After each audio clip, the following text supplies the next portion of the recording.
And the next one is statutory corporations. നമ്മൾ നേരത്തെ പഠിച്ചു എന്താണ് statutory corporations എന്ന് നമ്മൾ പഠിച്ചു. സോ ഇനി statutory corporations എന്താണ് നമുക്ക് ഡീറ്റെയിൽ ആയിട്ട് പരിചയപ്പെടാം. എന്താണ് statutory corporations എന്ന് പറഞ്ഞാൽ the statutory corporation refers to such organizations which are incorporated under special acts of parliament or state legislative assemblies.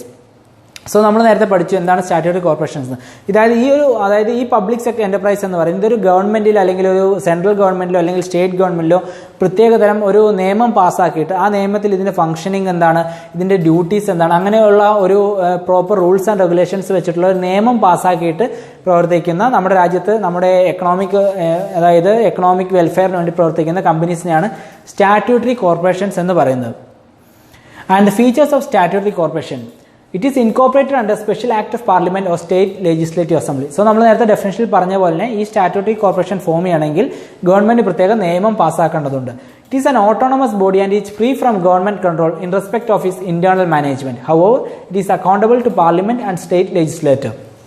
നമ്മൾ നേരത്തെ പഠിച്ചു ഡിപ്പാർട്ട്മെന്റ് അണ്ടർടേക്കിംഗ് എന്ന് പറയുന്നത് ഗവൺമെന്റിന്റെ ഒരു പാർട്ടാണ്. അതേസമയം സ്റ്റാറ്റ്യൂട്ടറി കോർപ്പറേഷൻ എന്ന് പറയുന്നത് ഇറ്റ്സ് ആൻ ഓട്ടോണമസ് ബോഡി. ഇതൊരു സെപ്പറേറ്റ് ഒരു ബിസിനസ് ആയിട്ട് തന്നെയാണ്.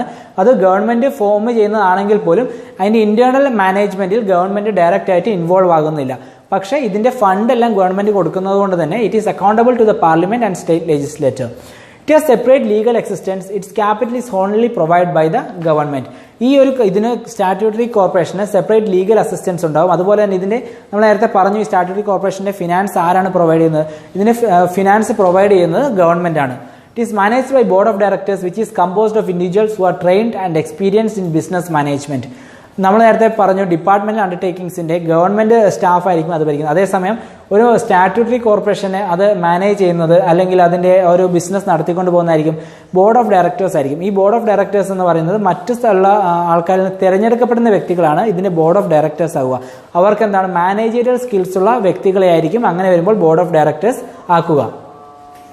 And it is supposed to be the self-sufficient financial matters. However, in case of necessity, it may take loan or seek assistance from the government.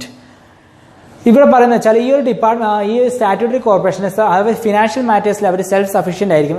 എന്നിരുന്നാൽ തന്നെ അവർക്ക് in case അവർക്ക് എന്തെങ്കിലും ഒരു പൈസയ്ക്ക് ആവശ്യം വന്നു കഴിഞ്ഞാൽ അവർക്ക് മറ്റുള്ളവരെ പോലെ അല്ലെങ്കിൽ മറ്റ് എന്റർപ്രൈസസിനെ പോലെ ലോൺ എടുക്കുക അല്ലെങ്കിൽ ഗവൺമെന്റിൽ നിന്ന് നമുക്ക് സഹായം തേടുകയോ ചെയ്യാം. The employees of these enterprises are recruited as per their own requirement by the following terms and conditions of recruitment decided by the board.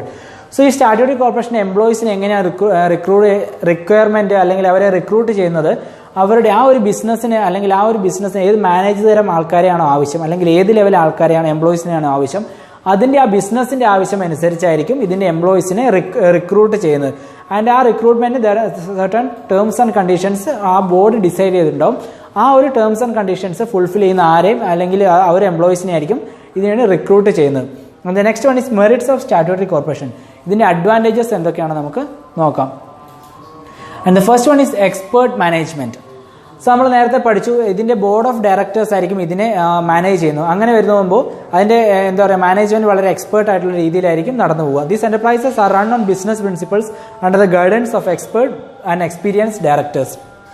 So ഇതൊരു ഓട്ടോണമസ് ബോഡി ആയതുകൊണ്ട് തന്നെ ഇത് ഡയറക്ടേഴ്സ് അല്ലെങ്കിൽ അവർ ബോർഡ് ഓഫ് ഡയറക്ടേഴ്സ് മാനേജ് ചെയ്യുന്നതുകൊണ്ട് തന്നെ ആ ഒരു മാനേജേഴ്സ് ബോർഡ് ഓഫ് ഡയറക്ടേഴ്സ് എന്ന് പറയുന്നത് ഈ ഫിനാൻഷ്യൽ ആയിട്ടുള്ള അല്ലെങ്കിൽ മാനേജറിയൽ ആയിട്ടുള്ള ധാരാളം എക്സ്പീരിയൻസ് ഒക്കെ ഉള്ള ആൾക്കാരായിരിക്കും. അതുകൊണ്ട് തന്നെ അതിന്റെ എഫിഷ്യന്റ് ആയിട്ടുള്ള മാനേജ്മെന്റ് ഉണ്ടാവും. And the next one is internal autonomy. Government has no direct interference to the day-to-day management of these corporations. Decisions can be taken promptly without any hindrance. നമ്മൾ നേരത്തെ ലിമിറ്റേഷൻ അതായത് ഡിപ്പാർട്ട്മെന്റ് അണ്ടർടേക്കിങ്ങിന്റെ ലിമിറ്റേഷൻ ആയിട്ട് പറഞ്ഞത് അത് excessive government കൺട്രോളാണ്. അതേപോലെ തന്നെ ഇതിന്റെ ഒരു മെറിറ്റ് ആയിട്ട് സ്റ്റാറ്റ്യൂട്ടറി കോർപ്പറേഷന്റെ ഒരു മെറിറ്റ് ആയിട്ട് നമ്മൾ പറയുന്നത് ഇന്റേണൽ ഓട്ടോണമിയാണ്. അതായത് ഗവൺമെന്റിന്റെ ഡേ ടു ഡേ ആക്ടിവിറ്റീസിൽ ഡയറക്റ്റ് ആയിട്ട് ഇൻവോൾവ്മെന്റ് ചെയ്യുകയില്ല. അതുകൊണ്ട് തന്നെ ഇവർക്ക് ഡിസിഷൻസ് ആർക്കാണ് ഈ ബോർഡ് ഓഫ് ഡയറക്ടേഴ്സിന് ഇതിന് അപ്രോപ്രിയേറ്റ് ആയിട്ടുള്ള ഡിസിഷൻസ് എളുപ്പം തന്നെ എടുക്കാൻ സാധിക്കും. Next one is responsible to parliament. Statutory organizations are responsible to Parliament. Their activities are watched by the press and the public. As such, they have to maintain a high level of efficiency and accountability. ഈ ഒരു statutory corporation ഗവൺമെന്റിന് പ്രത്യേകം act അതായത് നിയമം പാസ്സാക്കി form ചെയ്യുന്നത് കൊണ്ട് തന്നെ they are responsible to parliament. ഇവരുടെ അല്ലെങ്കിൽ ഈ ഒരു ബിസിനസ്സിന് ഗവൺമെന്റ് റെസ്പോൺസിബിൾ ആണ്, അല്ലെങ്കിൽ ഈ ഒരു ബിസിനസ് ഗവൺമെന്റിന് ആൻസറബിൾ ആണ്. Their activities are watched by the press and the public. So നമ്മുടെ പബ്ലിക് ഇത് ഗവൺമെന്റ് ഇതിന് ഫിനാൻസ് ചെയ്യുന്നത് കൊണ്ട് തന്നെ ഒരു പബ്ലിക് ആയിട്ടുള്ള അല്ലെങ്കിൽ പബ്ലിക് ഇതല്ലെങ്കിൽ ജനങ്ങൾ ഇതിന്റെ ആക്ടിവിറ്റീസിൽ അവർ എന്താ പറയുക ഡേ ടു ഡേ ആക്ടിവിറ്റീസിനെ കുറിച്ചൊക്കെ നോക്കുന്നുണ്ടാവും. അങ്ങനെ വരുമ്പോൾ they have to maintain high level of efficiency and accountability. അതുകൊണ്ട് തന്നെ അവർക്ക് ഈ സ്റ്റാറ്റ്യൂട്ടറി കോർപ്പറേഷന് ഹൈ ലെവൽ ഓഫ് എഫിഷ്യൻസി ഉണ്ടായിരിക്കണമെന്ന് നിർബന്ധമാണ്. And the next one is flexibility. As they are independent in matters of management and finance, they enjoy adequate flexibility in their operations. This helps in ensuring good performance and operational result. നമ്മുടെ department അണ്ടർടേക്കിങ്ങിന് lack of flexibility ഒരു limitation ആയി പറഞ്ഞു. പക്ഷേ statutory corporation flexibility എന്ന് പറയുന്നത് അതിൻ്റെ ഒരു advantage ആണ്. കാരണം ഇത് ബോർഡ് ഓഫ് ഡയറക്ടേഴ്സ് ആണ് ഇത് മാനേജ് ചെയ്യുന്നത് കൊണ്ട് തന്നെ അവർക്ക് എളുപ്പത്തിൽ തീരുമാനമെടുക്കുവാണെങ്കിൽ മറ്റ് സെക്ടർ അല്ലെങ്കിൽ ഓപ്പറേഷൻസിൽ മാറ്റങ്ങൾ വരുത്തുവാനും അങ്ങനെ ഒരു ഗുഡ് റിട്ടേൺ ലഭിക്കുവാനും സാധിക്കുന്നു. And the next one is promotion of national interest. Statutory corporations protect and promote national interest. The government is authorized to give policy directions to the statutory corporations under provisions of act governing them.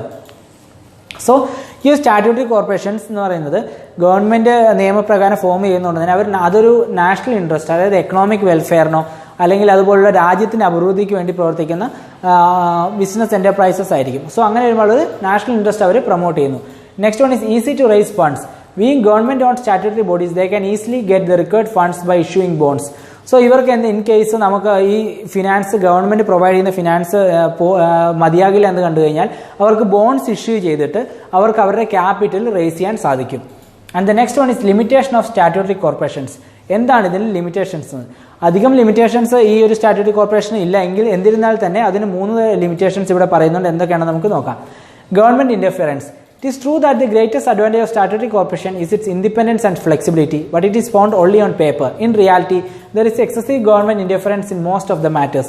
ഇതൊരു autonomous ബോഡിയാണെന്ന് നമ്മൾ പറയുന്നുണ്ടെങ്കിൽ തന്നെ അല്ലെങ്കിൽ in day to day ആക്ടിവിറ്റീസിൽ government interfere ചെയ്യുകയില്ല നമ്മൾ പറയുമ്പോൾ തന്നെ ഇവർ പറയുന്നതാണ് ഇതൊക്കെ പേപ്പേഴ്സിൽ അല്ലെങ്കിൽ നിയമം പാസ്സാക്കുമ്പോൾ മാത്രമുള്ള കാര്യങ്ങളാണ്. പക്ഷേ ഇതിന്റെ ഡേ ടു ഡേ ആക്ടിവിറ്റീസിൽ അല്ലെങ്കിൽ ഇത് എന്തെങ്കിലും ഒരു തീരുമാനം എടുക്കുമ്പോൾ അത് ഗവൺമെന്റ് പോളിസിക്ക് അനുസരിച്ചായിരിക്കും അല്ലെങ്കിൽ ഗവൺമെന്റ് ഇന്റർഫിയറൻസ് ഉണ്ടാവും എന്നാണ് ഇവർ പറയുന്നത്. Next one is rigidity. The amendments to the activities and rights can be made only by the parliament. This results in several impediments of business operations to respond to the changing conditions and take bold decisions. So rigidity കൊണ്ട് ഇവിടെ ഉദ്ദേശിക്കുന്നത് ഇതിന്റെ activities ഇതിന്റെ അല്ലെങ്കിൽ ഇത് activities and rights can be made only by the അല്ലെങ്കിൽ ഇതിന്റെ ഒരു ഫംഗ്ഷനോ അല്ലെങ്കിൽ ഒരു പുതിയ തരം ഓപ്പറേഷൻ ചെയ്യണമെങ്കിലോ ഇതിന്റെയൊക്കെ ഡിസിഷൻ ആരാണ് എടുക്കുന്നത്? ഗവൺമെന്റ് ആണ് ഇതിന്റെ ഡിസിഷൻ എടുക്കേണ്ടത്. അതുകൊണ്ട് തന്നെ വളരെ റിജിഡ് ആയിട്ടുള്ളായിരിക്കും ഡിസിഷൻസ് ആയിരിക്കും. അത് ഗവൺമെന്റ് പോളിസിക്ക് അനുസരിച്ചുള്ള ഡിസിഷൻസ് ആയിരിക്കും ഈ ഒരു കമ്പനി ഫോളോ ചെയ്യുക. Next one is ignoring commercial approach. The statutory corporations usually face little competition and lack motivation for good performance. Hence, they suffer from ignorance of commercial principles in managing their affairs. So, ignoring commercial approach എന്ന് പറയുന്നത് this statutory corporations usually face little competition. അതായത് ഇത് government organisation അല്ലെങ്കിൽ ഗവൺമെന്റിന്റെ autonomous body ആയതുകൊണ്ട് തന്നെ ഇവർക്ക് മാർക്കറ്റിൽ വലിയ രീതിയിലുള്ള കോമ്പറ്റീഷൻസ് ഉണ്ടാകണമെന്നില്ല. കോമ്പറ്റീഷൻ ഇല്ലാതാവുമ്പോൾ എന്താണ് മോട്ടിവേഷൻ കുറയുകയും അതിന്റെ പെർഫോമൻസിനെ അത് ബാധിക്കുകയും ചെയ്യുന്നു. ഇതാണ് limitations of statutory corporations. So these 3 are the limitations. So നമ്മൾ നേരത്തെ പഠിച്ച മെറിറ്റ്സും ലിമിറ്റേഷൻസും ഇവിടെ ഒരു ബോക്സിൽ അവർ കൊടുത്തിട്ടുണ്ട്. ഒന്നും കൂടി നോക്കാം. അതായത് മെറിറ്റ്സ് എന്ന് പറയുന്ന expert management, internal autonomy, responsible to parliament, flexibility, promotion of national interest, easy to raise funds. And limitations are government interference, rigidity, ignoring commercial approach. And the next one. So നമുക്കിനി government അതായത് public എന്റർപ്രൈസസിന്റെ 3ാമത്തെ ഫോമായ government കമ്പനീസിനെ കുറിച്ച് നമുക്ക് നോക്കാം. As per the provisions of Companies Act, a company in which 51% or more of its capital is held by the central or the state government is regarded as a government company. So ഒരു government company എന്ന് പറയുന്നത് അതായത് ആ ഗവൺമെന്റിന്റെ ആ കമ്പനിയുടെ 51% അതിലധികമോ share ആരുടെ കയ്യിലായിരിക്കും? ഒന്നെങ്കിൽ സെൻട്രൽ അല്ലെങ്കിൽ സ്റ്റേറ്റ് ഗവൺമെന്റിന്റെ കയ്യിലായിരിക്കും. അതിന്റെ ഒരു ക്യാപിറ്റൽ അല്ലെങ്കിൽ എന്ന് പറയുന്നത് അതിന്റെ ഓണർഷിപ്പ് എന്ന് പറയുന്നത് ഗവൺമെന്റിന്റെ കയ്യിലായിരിക്കും. അങ്ങനെ വരുന്ന കമ്പനീസ് നമ്മൾ ഗവൺമെന്റ് കമ്പനീസ് എന്ന് പറയുന്നു. അതിന്റെ ഫീച്ചേഴ്സ് എന്തൊക്കെയാണെന്ന് നമുക്ക് നോക്കാം. It is registered under the companies act 1956. So companies act 1956ന്റെ കീഴിൽ ഈ ഒരു ഗവൺമെന്റ് കമ്പനീസ് രജിസ്റ്റേർഡ് ആയിരിക്കും. It has separate legal entity. It can sue and can be sued and can acquire property in its own name. ഇതൊരു separate legal entity ആയതുകൊണ്ട് തന്നെ ഇത് നമുക്ക് പ്രോപ്പർട്ടീസ് ഒക്കെ ഇതിൻ്റെ പേരിൽ, അതായത് അസറ്റ്സ് നമുക്ക് ഇതിൻ്റെ പേരിൽ വാങ്ങുവാനും അല്ലെങ്കിൽ വിൽക്കുവാനും, ഇറ്റ് ക്യാൻ സ്യൂ അല്ലെങ്കിൽ ഇറ്റ് ക്യാൻ ബി സ്യൂഡ്. അതായത് മറ്റുള്ളവർക്ക് ഈ കമ്പനിയുടെ പേരിൽ അല്ലെങ്കിൽ ഈ കമ്പനീസ് ആക്ടിൻ്റെ കീഴിൽ പറയുന്ന റൂൾസൊക്കെ പ്രകാരം നമുക്ക് ആ കമ്പനിക്കെതിരെ ഉള്ള നടപടികൾ എടുക്കാനും ഈ കമ്പനിക്ക് മറ്റു ആൾക്കാർക്കെതിരെയുള്ള നടപടികൾ എടുക്കാനും ഒക്കെ സാധിക്കും. And the next one is annual reports of the government companies are required to be present in the parliament. So government companyയുടെ one of the main feature എന്ന് പറയുന്നത് ഇത് ആനുവൽ റിപ്പോർട്ട്സ്, അതായത് ഈ ഒരു ഗവൺമെൻറ് കമ്പനിയുടെ പ്രവർത്തനത്തിനെ കുറിച്ചുള്ള റിപ്പോർട്ട് പാർലമെൻറ്റിൽ പ്രസൻറ്റ് ചെയ്യേണ്ടതാണ്, അല്ലെങ്കിൽ അത് പാർലമെൻറ്റിൽ പ്രസൻറ്റ് ചെയ്ത് അതിനെ ആൻസറബിൾ ചെയ്യുന്നതാണ്. And the capital is wholly or partially provided by the government. In case of partially owned company, the capital is provided by both government and private investors. But in such case, the central or the government, state government must own at least 51 shares of the company. So ഇത് government company ആയതുകൊണ്ട് തന്നെ ഇതിൻ്റെ 51% of shares government കയ്യിലായിരിക്കും. ഇതിൻ്റെ capital എന്താണ്, ഒന്നെങ്കിൽ government തന്നെയായിരിക്കും ഇതിൻ്റെ full capital provide ചെയ്യുക, അല്ലെങ്കിൽ ബാക്കി വരുന്ന ക്യാപിറ്റൽ ആരായിരിക്കും മീറ്റ് ചെയ്യുന്നത്, പ്രൈവറ്റ് വ്യക്തികളായിരിക്കും ഈ ബാക്കി വരുന്ന ഈ ഒരു കമ്പനിയുടെ ബാക്കി ഷെയർസിൻ്റെ ക്യാപിറ്റൽ മീറ്റ് ചെയ്യുന്നത്. And the next one is it is managed by the board of directors. All the directors or the majority of directors are appointed by the government depending upon the extent of private participation. So ഇത് ഈ ഒരു government company manage ചെയ്യുന്ന board of directors ആണ്. All the directors or the majority of directors appointed by the government. So ഈ ഒരു company manage ചെയ്യുന്ന ഡയറക്ടേഴ്സിനെ ആരാണ് appoint ചെയ്യുന്നത്, ഇതിൻ്റെ എല്ലാ ഡയറക്ടേഴ്സിനെ അല്ലെങ്കിൽ ഇതിൻ്റെ മജോറിറ്റി ഓഫ് ഡയറക്ടേഴ്സിനെയും അപ്പോയിൻറ്റ് ചെയ്യുന്നത് ഗവൺമെൻറ് ആണ്, depending upon the extent of private participation. And the next one is its accounting and audit practices are more likely to be private enterprises and its auditors are chartered accountants appointed by the government. So ഇതിൻ്റെ ഈ audit, അതായത് ഈ കമ്പനിയുടെ finance audit ചെയ്യുന്നതും അല്ലെങ്കിൽ ഇതിൻ്റെ accounts check ചെയ്യുന്ന അങ്ങനെയുള്ള ഇതൊക്കെ എന്താണ് chartered accounts appoint by the government appoint ചെയ്യുന്ന ചാർട്ടേഡ് അക്കൗണ്ടൻസ് ആയിരിക്കും ഈ കമ്പനിയുടെ ഫിനാൻസ് പരമായുള്ള കാര്യങ്ങൾ ശ്രദ്ധിക്കുക. Its employees are not civil servants. It regulates its personal policies according to its articles of associations. So ഇതിൻ്റെ എന്ന് പറയുന്നത് ഇതിൻ്റെ എംപ്ലോയീസ് എന്ന് പറയുന്നത് എന്താണ്, സിവിൽ സർവൻസ് അല്ല, പക്ഷേ ഇതിൻ്റെ എംപ്ലോയീസ് എന്ന് പറയുന്നത് ഗവൺമെൻറ് എംപ്ലോയീസ് തന്നെയാണ്. Its regulates its personnel policies according to the articles of the associations. So ഇത് കമ്പനിയുടെ പോളിസീസ് എന്ന് പറയുന്നത് ഗവൺമെൻറ്റിൻ്റെ ഇതും അല്ലെങ്കിൽ ആ കമ്പനി എങ്ങനെ ഫോം ചെയ്യുന്ന അങ്ങനെയുള്ള പോളിസീസ് ആയിരിക്കും ഇതിൻ്റെ കീഴിൽ വരുന്നത്. And the next one is merits of government companies. Government കമ്പനീസിൻ്റെ അഡ്വാൻറ്റേജസ് എന്താണ്? സിമ്പിൾ പ്രൊസീജിയർ ഓഫ് എസ്റ്റാബ്ലിഷ്മെൻറ്റ്, അതായത് ഒരു ഗവൺമെൻറ് കമ്പനി ഫോം ചെയ്യണമെങ്കിൽ മറ്റ് ഡിപ്പാർട്ട്മെൻറ്റുകളെ പോലെയല്ല, വളരെ താരതമ്യേന എളുപ്പമാണ്. Efficient working own business lines. The government company can run on business principles. It is fully independent in financial and administrative matters. Its board of directors usually consists of some professionals and independent persons of repute. അതായത് efficient working ആയിരിക്കും ഈ government company എന്ന് പറയുന്നത്, efficient working ആയിരിക്കും. കാരണം ഇതിൻ്റെ board of directors എന്ന് പറയുന്നത് പ്രൊഫഷണൽ ആയിട്ടുള്ള ബോർഡ് ഡയറക്ടേഴ്സിനെ ആയിരിക്കും ഗവൺമെൻറ് അപ്രോച്ച് ചെയ്യുക. അതുപോലെ തന്നെ ഈ ഒരു സെക്ടറിൽ റെപ്യൂട്ടഡ് ആയിട്ടുള്ള പേഴ്സൺസിനെയൊക്കെ ആയിരിക്കും ഇതിൻ്റെ ബോർഡ് ഓഫ് ഡയറക്ടേഴ്സ് ആയിട്ട് ഗവൺമെൻറ് നിയമിക്കുന്നത്. And the next one is efficient management. As the annual report of the government company is placed before both the House of Parliament for discussion, its management is cautious in carrying out its activities and ensures efficiency in management business. നമ്മൾ നേരത്തെ പറഞ്ഞ, അതായത് ഈ ഒരു board of directors ഈ professional ആയിട്ടുള്ള മാനേജേഴ്സും അല്ലെങ്കിൽ ആ റെപ്യൂട്ടഡ് ആ സെക്ടറിൽ റെപ്യൂട്ടഡ് ആയിട്ടുള്ള ആൾക്കാരൊക്കെ ഉള്ളതുകൊണ്ട് തന്നെ ഇതിന് മാനേജ്മെൻറ്റ് എന്ന് പറയുന്നത് വളരെ എഫിഷ്യൻ്റ് ആയിരിക്കും. സോ അതുകൊണ്ട് തന്നെ അതുപോലെ തന്നെ ഇതിൻ്റെ ആനുവൽ റിപ്പോർട്ട് ഗവൺമെൻറ് കമ്പനിയുടെ ആനുവൽ റിപ്പോർട്ട് പാർലമെൻറ്റിന് മുമ്പിൽ അവതരിപ്പിക്കേണ്ടത് കൊണ്ട് തന്നെ എപ്പോഴും എന്താണ് ആ ഒരു കമ്പനിയുടെ മാനേജ്മെൻറ്റ് എന്ന് പറഞ്ഞാൽ വളരെ എഫക്റ്റീവായിട്ട് ഈ ഒരു ബോർഡ് ഓഫ് ഡയറക്ടേഴ്സ് അത് നടത്തുന്നതാണ്. And the next one is healthy competition. These companies usually offer a healthy competition to the private sector and thus ensure availability of goods and services at reasonable prices without compromising on the quality. So healthy competition ഉദ്ദേശിക്കുക, നമ്മൾ നേരത്തെ department അണ്ടർടേക്കിങ്സിന് നമ്മൾ പറഞ്ഞ നേരത്തെ അവർക്കൊരു എന്താ പറയുക competitors ഒന്നും ഉണ്ടായിരിക്കില്ല. പക്ഷേ ഇവിടെ എന്താ പറയുക ഗവൺമെൻറ് കമ്പനീസിന് മാർക്കറ്റിൽ ധാരാളം പ്രൈവറ്റ് സെക്ടേഴ്സിൽ കോമ്പറ്റീറ്റേഴ്സ് ഉള്ളത് കൊണ്ട് തന്നെ അവരെ ക്വാളിറ്റി ഓഫ് ഗുഡ്സ് അവരെപ്പോഴും എന്താണ് ensure availability of goods and services reasonable prices without compromising the quality അല്ലെങ്കിൽ ക്വാളിറ്റി കുറയ്ക്കാതെ തന്നെ മാക്സിമം ഗുഡ്സ് ആൻഡ് സർവീസസ് അവർ റീസണബിൾ പ്രൈസസിൽ മാർക്കറ്റിൽ കൺസ്യൂമേഴ്സിന് വേണ്ടി അവർ നൽകുന്നതാണ്. And the next one is limitations of government companies. എന്താണ് ഗവൺമെൻറ് കമ്പനീസിൻ്റെ limitations? Lack of initiative. The management of government companies always have the fear to public accountability. As a result, they lack initiative in taking right decisions at the right time. Moreover, some directors may not take real interest in business for fear of the public criticism.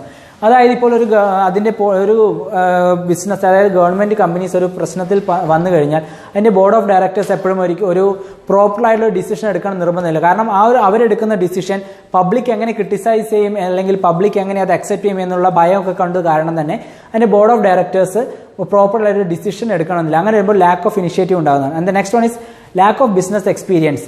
In practice, the management of these companies is generally put into hands of administrative service officers who often lack experience in managing the business organization on professional lines.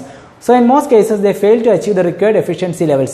നമ്മൾ നേരത്തെ പഠിച്ചു, അതായത് ഇതിൻ്റെ board of ഡയറക്ടേഴ്സിനെ appoint ചെയ്യുന്ന ആരാണ്? Government ആണ് ഇതിന് board of ഡയറക്ടേഴ്സിനെ appoint ചെയ്യുന്നത്. അങ്ങനെ വരുമ്പോൾ ഗവൺമെൻറ് അപ്പോയിന്റ് ചെയ്യുമ്പോൾ ഗവൺമെൻറ് അവർക്ക് ഫേവറായിട്ടുള്ള വ്യക്തികളെ ഇതിൻ്റെ മാനേജ്മെൻറ്റ് അല്ലെങ്കിൽ ഡയറക്ടേഴ്സായി കൊണ്ടുവരുമ്പോൾ അവർക്ക് ഈ ബിസിനസ് എക്സ്പീരിയൻസ് അല്ലെങ്കിൽ ഇതിനുള്ള മാനേജറൽ എക്സ്പീരിയൻസ് ഉണ്ടായിരിക്കണമെന്നില്ല. അങ്ങനെ വരുമ്പോൾ ഒരു മാനേജ്മെൻറ്റിൽ ഒരു ഇൻഎഫിഷ്യൻസി ഉണ്ടാവുകയും ലാക്ക് ഓഫ് ബിസിനസ്, അതായത് management companies generally put hands into administrative services officers who often lack experience.